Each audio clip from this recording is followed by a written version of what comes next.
Welcome back to WJ Live, powered by the Western Journal. I'm Andrew J. Shasha, a reporter with the Western Journal, and today I'm joined on my left by Michael Austin, another reporter at the Western Journal. Crack reporter. Yes. A crack reporter at the Western Journal. And on my right by Deborah Van Kempen, an editor at the Western Journal. Yes. So today we've got a lot going on, a packed show.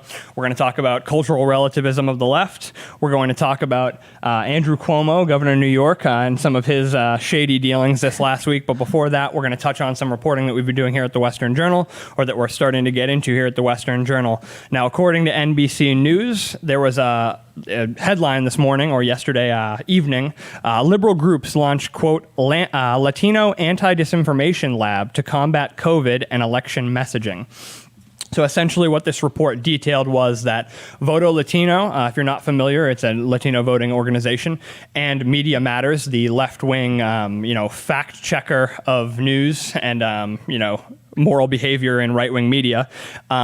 They've teamed up and partnered with former DNC chair Tom Perez, and they're essentially going to forward a $22 million project to combat disinformation in the Latino communities in the United States. Essentially what they're saying is that, one of the excuses is that, COVID messaging from the right has led to these Latino communities being less likely to take the vaccine.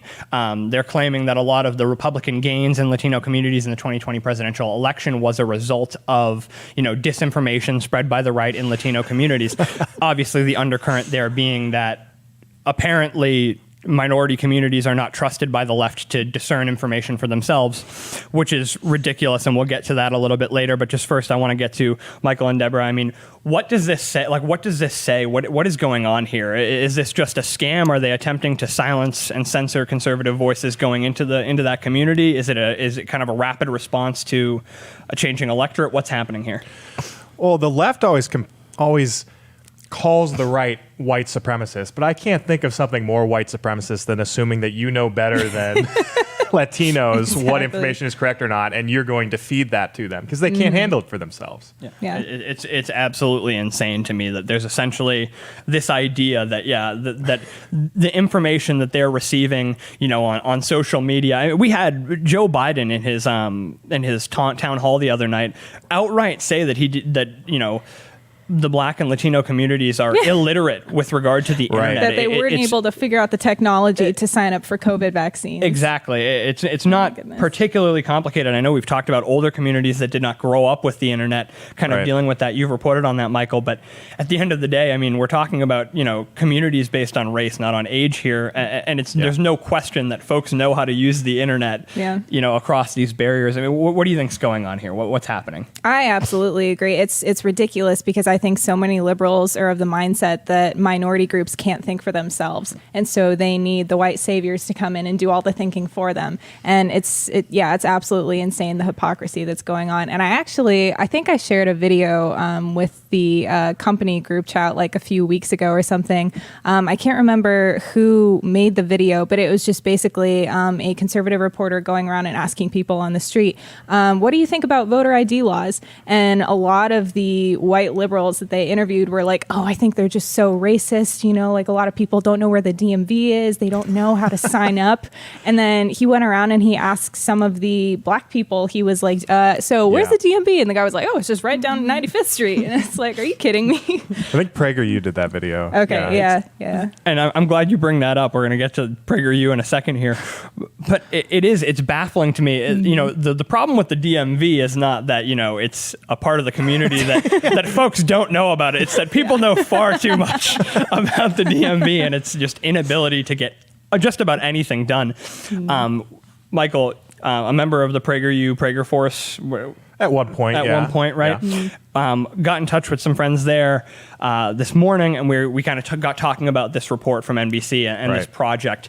And a lot of different Latino voices, whether it was folks at PragerU or folks who, they connected me with in the community, the Latino Partnership for Conservative Voices, things like that. Mm-hmm. And I've been speaking to them all day today on the phone, these different influencers. And what I've heard on top of this idea that it's condescending is that, this is, Josh said it backstage, before the show, it's almost as though it's a rapid response, an immune response. The left is recognizing that Donald Trump's messaging and the Republican Party's messaging over the last 4 years, their ability to use typical conservative policy to get the ball rolling economically for these communities has really, created some change and led to some different perspectives, and not even different perspectives. These perspectives have existed. Many of the voices that we spoke to today, Emma Jimenez, the conservative millennial or the conservative Latina,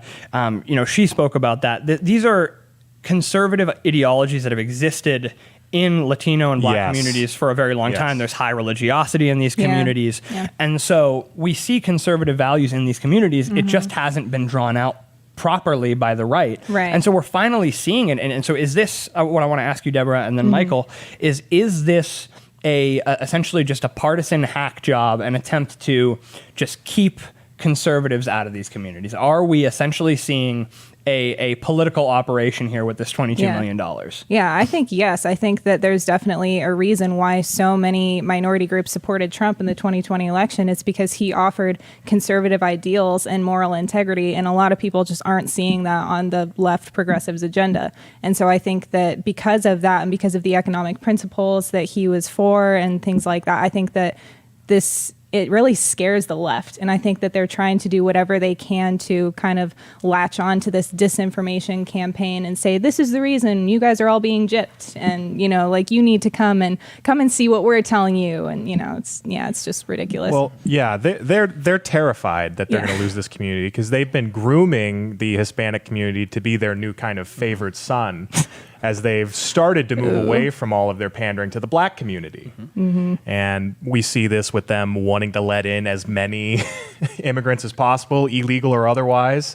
And if they get those immigrants in the country and then they start to lose hold over them culturally, that would be a disaster for them. And so this is just a huge move just being made out of panic. Yeah, no, I mean, you're absolutely right. It's like a second child syndrome that we're seeing from the Democratic Party right now. That, a new child has come along in the Republican Party and in that kind of Trump ideology and that the economic gains that they've seen, and they're just throwing anything at the wall, hoping it'll stick for some more attention from, the parent in this situation. And so it's absolutely baffling to me the way that the media has just been allowed to run roughshod over conservative messaging in these communities, and I guess that kind of brings us to Mr. Cuomo. Oh goodness, yes, operating behind the scenes and with media cover to do some pretty shady stuff. Let's talk about that. Yeah, so Governor of New York, Andrew Cuomo, has just been under a lot of fire lately regarding what happened with the nursing home incident, where he let a lot of COVID positive patients into nursing homes and forced them to stay there, which resulted in many, many thousands of deaths from COVID-19. And so it just recently came out that his administration did not report the full amount of those deaths. So they were trying to cover up how big the disaster actually was. And then just this week, we did a story about a New York State assemblyman. I believe his name is Ron Kim. He accused Cuomo of threatening him last week during a phone call after all of this new information came to light. And Cuomo supposedly threatened to destroy him. Cuomo asked him to draft up a statement, according to Mr. Kim, basically saying that his administration was cooperating with a federal investigation and that they were not at fault for what happened. And so this, to me, is just more confirmation of how awful a leader Cuomo is and that he needs to be removed from his post as soon as possible. So my question, I'll kick it to you, Michael, first, and then to Andrew. Sure. Do you think that Cuomo and his team are going to be brought to justice? Brought to justice. I wouldn't agree with those words exactly. He deserves a lot more than he's going to get. But the left is starting to turn on him, which is just wonderful to see. Because it's so funny. We've all been seeing this for months now. And only after this recent report that actually the nursing home deaths were underreported by as much as 50% due to Cuomo covering it up. Only after that did the left start to turn on him. And, better late than never, I suppose. It's unlikely. It seems like all the political power that he was gaining quite quickly is dissipating quite quite rapidly. just as quickly. So yeah, no, there's no question. I mean, this was a person who we thought had presidential aspirations Yes. on the Democratic side, given his early response to COVID. Unfortunately, again, this is, a complete, fraud from the mainstream media, and the alternative media on the right was actually kind of the first folks to see this. I mean, our outlet was one of the first to cover it. Yes. Interestingly enough, Louder with Crowder, one of the first people to actually point out the fact that these nursing home deaths were coming from the introduction of hospitalized COVID patients in these nursing homes, and so all of a sudden, after roughly a year of hearing that narrative from certain kind of grassroots conservative organizations and outlets and truth tellers, suddenly it's come to light. And I think that that's kind of the problem when it comes to, talking about bringing him to justice. This is something where if we had had that information on time, we could have gotten him out of, they could have worked to get him out of office, or at least kind of cut the emergency powers that they're talking about cutting right now. Yeah. They could have done that on the spot early. They could have saved a lot of lives. And then we could have talked about justice or perhaps a recall like we're seeing with Newsom in California. But unfortunately, because the media is so complicit and honestly so driven to cover for Democrats and for the left wing, accountability is almost always avoided on the left, because when we finally get the information, nobody cares. We're on to the next topic already. We're at the beginning of the Biden administration. We're hearing all about what he's doing now. And so it's too late for that accountability. Yeah. So do you think that there will be any legal consequences for the administration?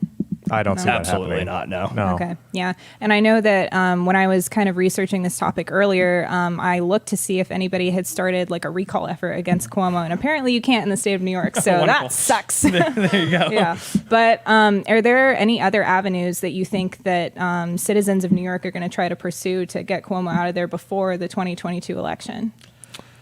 I mean, the calls to resign are probably going to heat up quite a bit.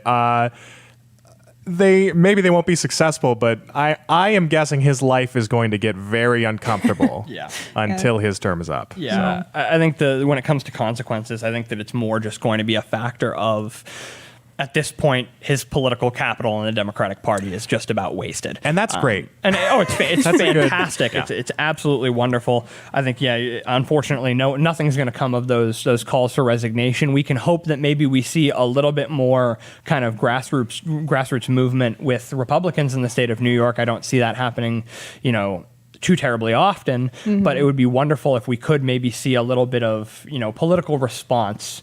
Again, those resignation efforts are not going to play out in the way that people would hope that they will. And we shouldn't understate how great it is that he is not going to have that political power going forward, because Cuomo is charming in a sort of way that could win over a lot of voters on both sides, a lot of older voters that we would traditionally count on. So now that they won't have him as a tool going forward, they're going to have to rely on more of their progressive, more unlikable candidates, which is exactly probably what we would hope for. Yeah, absolutely. So do you think that even if, God forbid, but even if it turns out that there is more to this scandal, do you think that the left's establishment media is going to continue to cover for him like they have been doing? I think that when we talk about more evidence, we might actually see a little bit more if we can start getting emails in the way that there were so many leaks that we heard about in the Trump administration, so many anonymous sources. Those wells run dry on the other side. No one is willing to step out and come out, and maybe they're just better at covering their tracks.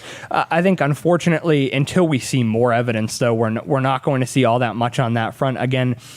Partially because of kind of the Trump era. President Trump was, the Teflon Don. He was fantastic at ensuring that, if he just kept saying it didn't happen, whether it did or it didn't, it was out of the news cycle by the time that any accountability would come. And so I think Democrats are going to learn how to benefit from that strategy as well. They already do. I would slightly disagree. I think the media is going to hold him a little more accountable now, just because we've seen them start to shift. We've seen them tell his brother that he can't cover him anymore. I think it's coming to the point where if more and more bad information comes out of that camp, they're realizing that it's probably easier for us just to ditch him, just dump him. And pretend like this was just this one guy that he was all the problems. It's nothing to do with us. Of course it was. Yeah. No, So yeah, I think it could happen. Yeah, no, that makes sense. And then I know you wanted to talk to us about cultural relativism, which I am so excited for. Yes, our most. Everyone wants to talk about cultural relativism. Let's just be honest. But yeah, so I've seen this incredibly disturbing trend within the Democratic Party in the last few days, and it kind of started for me with the death of Rush Limbaugh. Mm-hmm. And we saw from various left-leaning and left-wing media outlets that they were not treating him too kindly. No. Even on his deathbed, they were calling him a racist and a misogynist. And when compared to actual terrorists, they treated him way worse, which is ridiculous. You know, Rush Limbaugh was an amazing man. And, you know, what is the terrorist name that Washington Post called an austere religious scholar? Yeah, of course. The most fantastic example that we've seen is this comparison between, you know, some of these left-wing obituaries to Rush Limbaugh and rude remarks about Rush Limbaugh compared with, you know, a Washington Post obituary from 2 years ago now, or 2 years ago now almost, of Abu Bakr al-Baghdadi, a former ISIS and, you know, Al-Qaeda terrorist who is described as an austere religious scholar. Well, Andrew, I'm going to one-up you on that. Because there is someone that they have treated with even more reverence. Oh, no. And we actually have a picture of it that we're going to pull up right now. Mao Zedong. One of the greatest mass murdering communist leaders in all of history.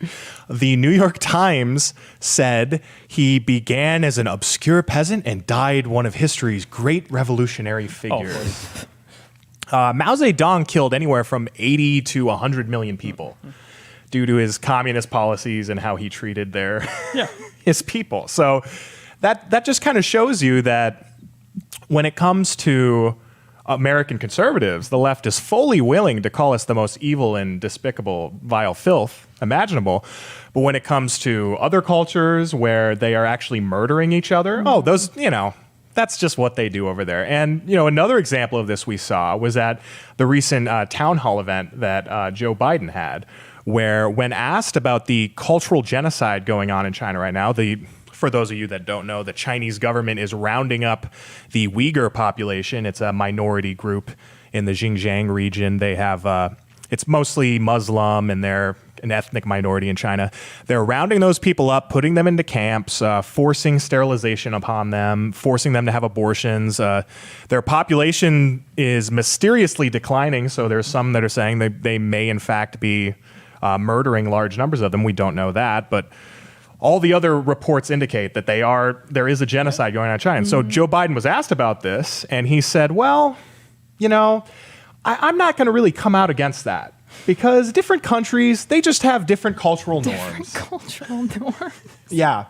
And this Babylon Bee, who does a lot of satire, they came out with an article, a satirical article, basically saying that Joe Biden said, well, you know, Nazi Germany, different culture, you know? Goodness. The sad thing is that I can almost hear him saying that. Yeah, well, it's.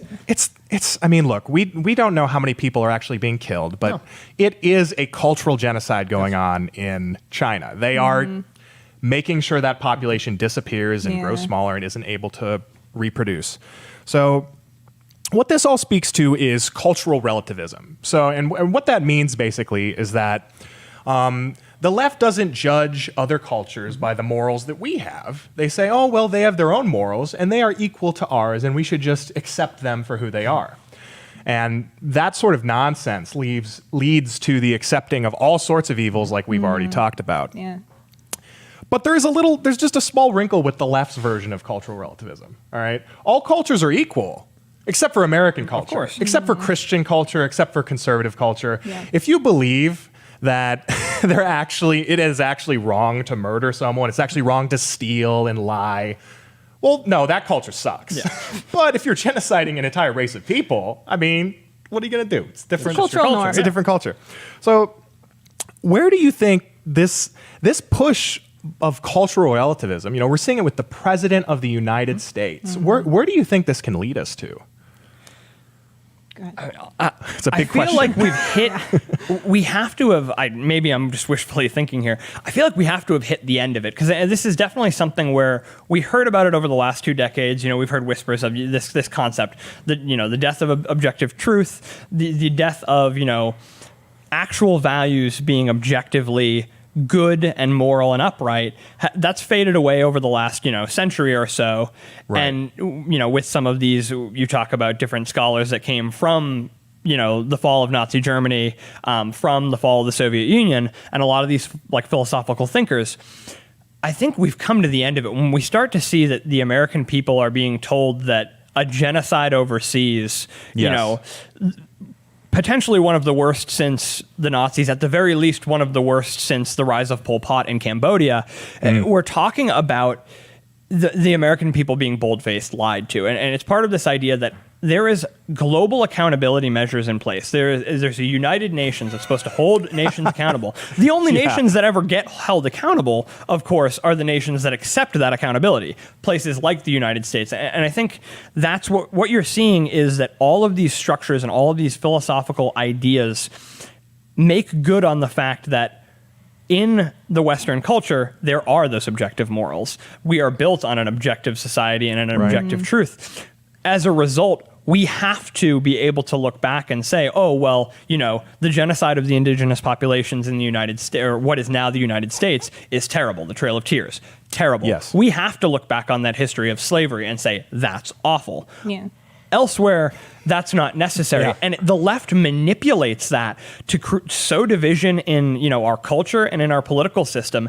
And you'd like to believe, and I'd like to believe from the data that we've seen in recent years, particularly among the electorate and in kind of the push with Donald Trump, was that we've seen the electorate wake up to the fact that this nonsense is being pushed on their children at school. It is being pushed in their workplaces. You've covered a ton of it, Michael. I mean, it's unbelievable. Yeah. What do you think, Deborah? It's already led us to such a place of faulty reasoning, and American leaders are pushing us to become a nation that is just being kicked over the head and says, I'm sorry, for absolutely nothing at all. And, Biden can't even stand up and call out what the Chinese government is doing as being what it is, purely evil and corrupt. Like you said, they're placing people in concentration camps. Women are being raped in these camps, and the government turns a blind eye to it. And I just don't understand when America became so concerned with not offending others that we can't recognize evil and we can't recognize terrorism when it's staring us straight in the face. And so it's such a place of faulty reasoning, and we need to be able to go back to recognizing absolute truth and to recognizing the difference between what is good and what is morally upright and what is evil, and being able to call that out when we see it.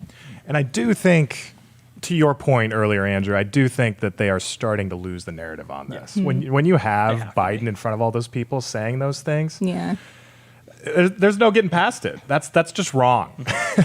We're being gaslit on a grand scale here. Yes. We were told by Alexandria Ocasio-Cortez from 2018 until now that there were concentration camps on the United States southern border when it comes to simple, migrant detention and either deportation or, awaiting legal process. But we're not willing to call out actual concentration camps, potential death camps overseas. Just look at the comparison. I mean, those people on the border, those are temporary holding facilities. They're fed. They're not abused or tortured. They have toothbrushes and stuff and every time that we get these reports of if there is child abuse, that's readily handled very quickly because the United States does not put up with widespread child abuse, unlike some of these other places.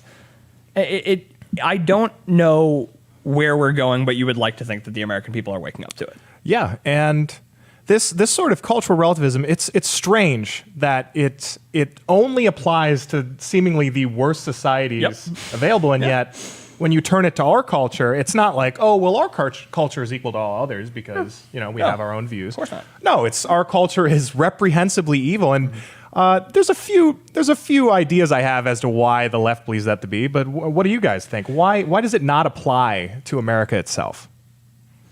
I think it's because it's fitting to the narrative that they want to present at this point in time. Yeah. They want to present America as a country that was founded on systemic racist principles, and they want to say that our founding fathers were all racist and that they were white supremacists, and it so feeds into a very, very relative narrative to a certain period in time. And so I think that right now the narrative is we are systemically racist.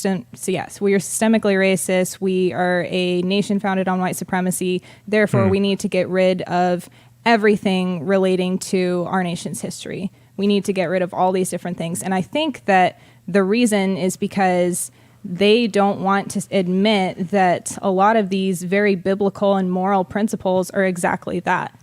And It's at its worst, it is a lack of care as a result of proximity. We're far from China.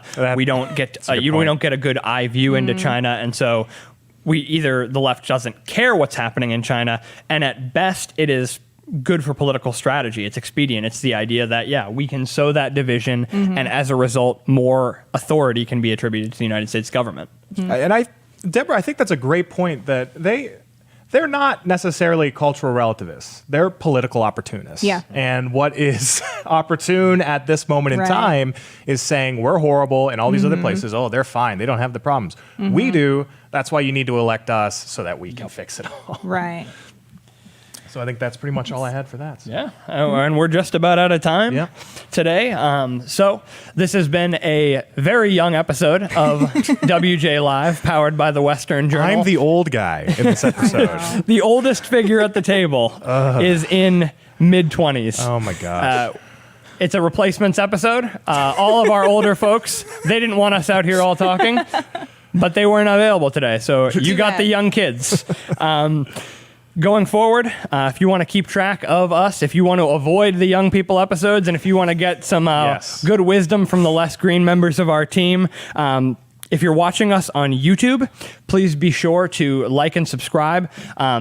Make sure that you can go click on the WJ Live tag, go in there, hit subscribe, and then make sure you ring the bell as well. The little bell should pop up after you've subscribed. That's going to make sure that you actually get access to our content when it arrives. There will be no throttling, or had hopes that there will be no throttling, but we're never certain. There shouldn't be. You should be getting up-to-the-minute updates on when we're live, what we're talking about, and when we're talking about it. If you would like to keep track of the journalism that we're doing, the journalism that we've talked about throughout the episode, and that you might be seeing in the comments section, some of our articles linked. If you'd like to sign up for some of those newsletters or for the WJ Live newsletter so that you can hear what we talked about if you miss an episode, make sure you go to westernjournal.com/newsletters and make sure you get them delivered directly to your inbox. Never miss an episode of WJ Live. You can hit that link below right there. And then for those who are not joining us on YouTube or who prefer to get their audio elsewhere, you can reach us at Apple Podcasts, Spotify, iHeartRadio, or wherever you consume your media. Last but not least, if you want to support any of this, if you want to make sure that it's easy for any of this to be taking place, for any of these projects to be expanded, you can support real journalism, good conservative journalism from a conservative standpoint. You can support all of that at westernjournal.com/join. They're going to put that link up below right now. You can go to westernjournal.com/join. You can become a member. You'll get one of these nice mugs in the mail. I got to raise it a little bit higher. You'll get one of these nice mugs, and you will get access to, hopefully in the near future, some exclusive content. This has been WJ Live, powered by the Western Journal. Thank you for watching. Hey guys, huge story. We need a fresh card. Let's red label it. Roll as fast as we can. All right, on it. All right, guys, we got a red label breaking story. Can we get a picture for that? And can we try to get that out in the next 20 minutes? I want eyes on it as soon as possible. On it, Joe. 2 more minutes and we'll be live. Sam, we're going to need a slot for that story, so figure out what you want to bump. Ashley, we're going to want to translate it into Spanish yesterday. Sí, señor. We can slide it in at 2:30. It should be going out here in about 10 minutes.